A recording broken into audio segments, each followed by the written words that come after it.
The generational formula behind Jewish wealth surviving 100 years is a battle strategy most families never deploy.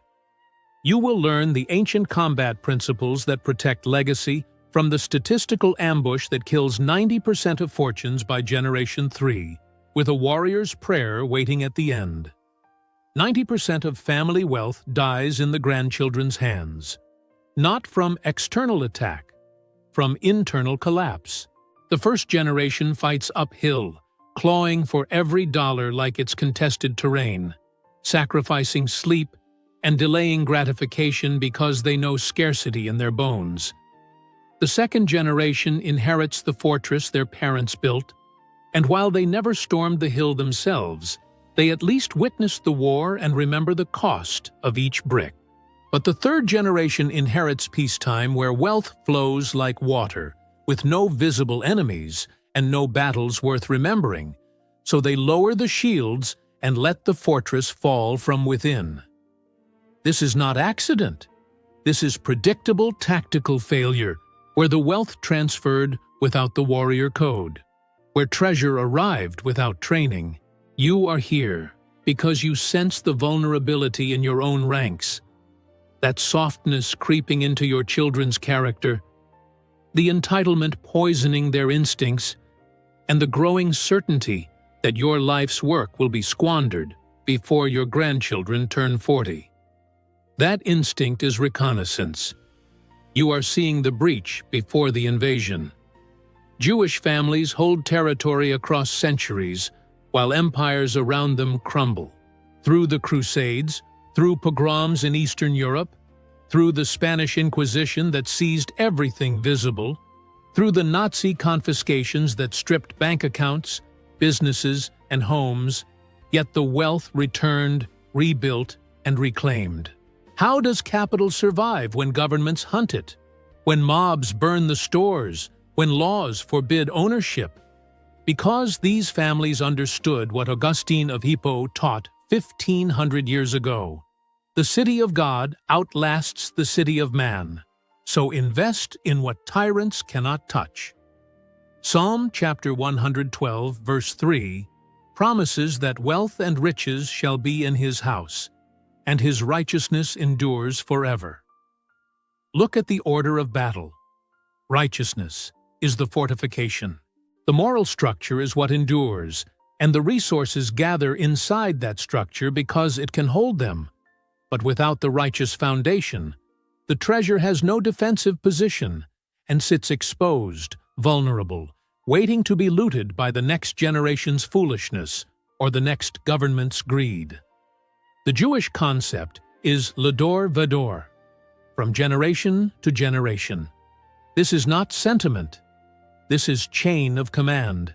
Each generation receives orders from the one above, and values march downward, like soldiers carrying intelligence from headquarters to the front lines.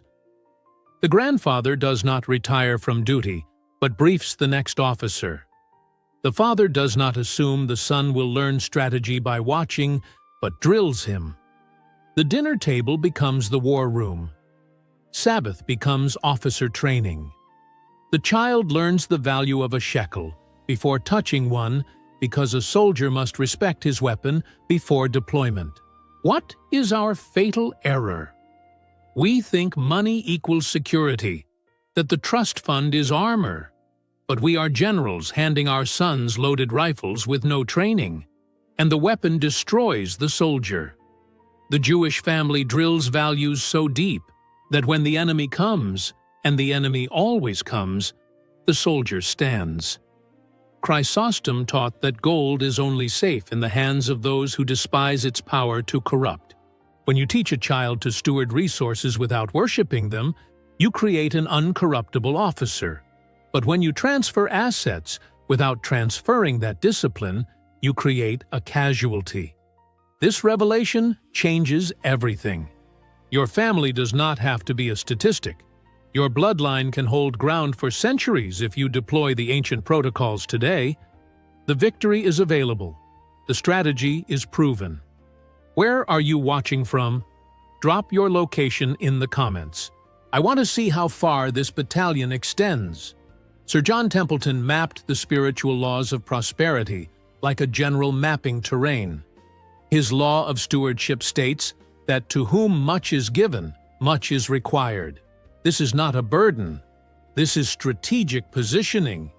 The steward who understands that resources are not owned, but commanded, can deploy them with clarity and precision. Solomon operated at a scale that remains unmatched in human history. 1 Kings chapter 10, verse 14 records that 666 talents of gold came to him yearly, not counting trade revenue, not counting the merchant caravans, not counting the tributes from vassal kings, and his storehouses held spices, horses, chariots, and weaponry that could equip armies. Yet the kingdom fractured the moment he died.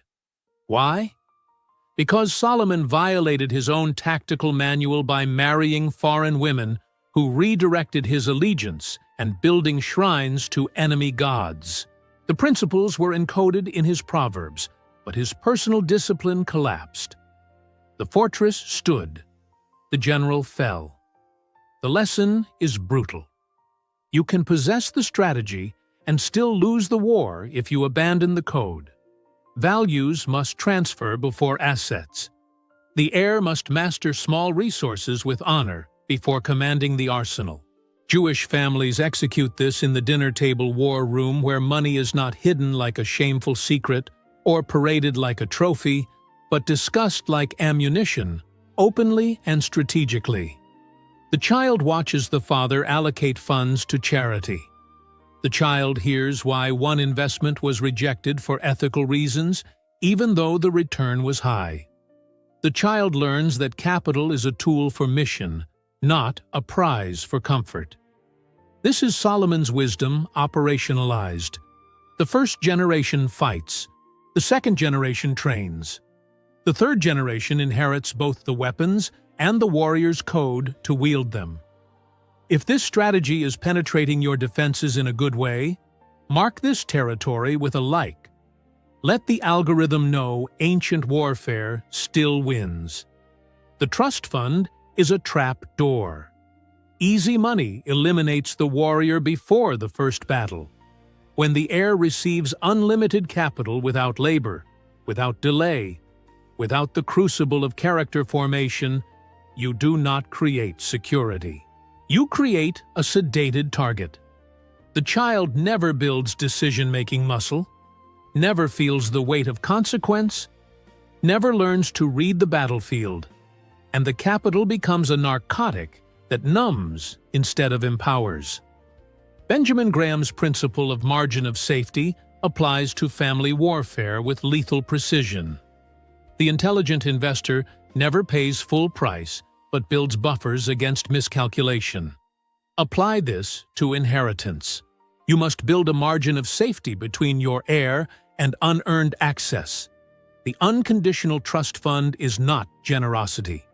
It is tactical negligence. It is handing a private the nuclear codes. John Wesley preached a scorched earth sermon on wealth. Gain all you can. Save all you can. Give all you can. Notice the third command, give. The hand that releases resources is the hand that maintains proper relationship to them. Tzedakah is not charity in Jewish warfare doctrine. It is insurance. It is strategic fortification. Proverbs chapter 11 verse 24 declares that one person gives freely, yet gains even more. Another withholds unduly but comes to poverty. This is economic physics in spiritual armor. The generous family learns that resources are energy that must flow, or it stagnates. And when it stagnates, it corrupts. But when it circulates, it multiplies. The family that gives together learns to steward together. The child who watches the father write the charity check absorbs the command structure. Resources serve mission. Resources obey values. Resources are soldiers under orders, not gods to be served. Augustine understood obedience not as servitude, but as alignment with reality. The laws of the universe do not negotiate. Gravity does not care about your opinion.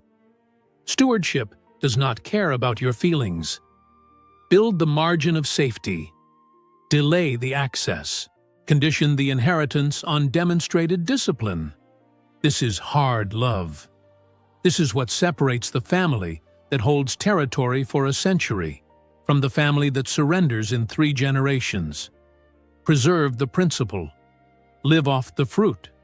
Never chop down the tree. Charlie Munger taught inversion by asking what kills the family instead of what builds it, then avoiding that ground entirely. Entitlement destroys, so you drill humility. Purposelessness destroys character, which means you must cultivate calling early and often. When consumption becomes the default mode, you counterattack by drilling production into the daily rhythm. John Bogle built Vanguard on the principle that the investor should own the means of production instead of being extracted from, and he inverted Wall Street's model to build a structure that served the steward rather than bleeding him. Apply this. Build family structures that serve the next generation's formation, not merely their comfort. Intellectual capital is the only asset that survives confiscation. When the Gestapo seized homes and the Inquisition burned businesses and pogroms scattered physical gold across Europe, the wisdom remained because the values traveled in minds, in bedtime stories, in whispered lessons during exile. This is the weapon tyrants fear most. They can freeze your accounts, but cannot freeze your understanding. Can burn your library, but cannot burn what you have memorized. Sir John Templeton saw this with perfect clarity. The material world is temporary battlefield, while the spiritual laws are eternal command structure, and the family that transmits intellectual capital before financial capital builds a fortress no enemy can breach. The calm in this approach is deceptive. It seems quiet, passive, but it is inevitable. Principles do not negotiate. Structures hold. Legacies compound across centuries when built to specification. This is the warfare of patience. This is the victory of the long obedience. Jonathan Edwards is the proof. The Jukes family is the warning. Edwards was a preacher and theologian in colonial America who lived with integrity and trained his children in values before leaving them resources. 14 generations later, researchers mapped his descendants. 124 college graduates, 14 college presidents, 3 United States senators, 3 state governors, 1 vice president, and 600 published authors. The intellectual capital compounded like a military dynasty. The Jukes family followed different orders by neglecting transmission entirely, and 310 descendants produced 142 criminals and 270 who required public assistance. The statistics do not lie. Transmission works in both directions. Wisdom compounds. Neglect compounds. You are the commanding officer now. You hold the strategic position for your bloodline. The battlefield is clear. The enemy is identified. The protocols are ancient and proven. The foundation must be righteousness. The structure must be intentional transmission. The curriculum must be explicit. Access to capital must be delayed and conditioned on character. Generosity must be practiced visibly. Inversion must be applied ruthlessly. Intellectual capital must outrank financial capital in every deployment. Implement the Solomon Code. Begin in the war room tonight. Your dinner table. Ask your children what they believe about resources. Ask what they understand about stewardship. Do not assume they know. Do not assume they absorbed. Train them. Drill them. Build them. The strategy is ancient. The application is immediate. Subscribe to this channel before we enter the final protocol. Join the battalion. Close your eyes if you can, or align your thoughts with mine now. Father, We thank you for the ancient strategies that protect what you have entrusted to us. Grant every listener the tactical clarity to see the weaknesses in their family line and the courage to fortify them now. Give us patience to train before transferring. Give us discipline to condition before releasing. Give us generosity to model stewardship before demanding it. Let wisdom march from this generation to the next and to the generation after. May we be faithful officers of legacy. May our houses hold when the siege comes. In the name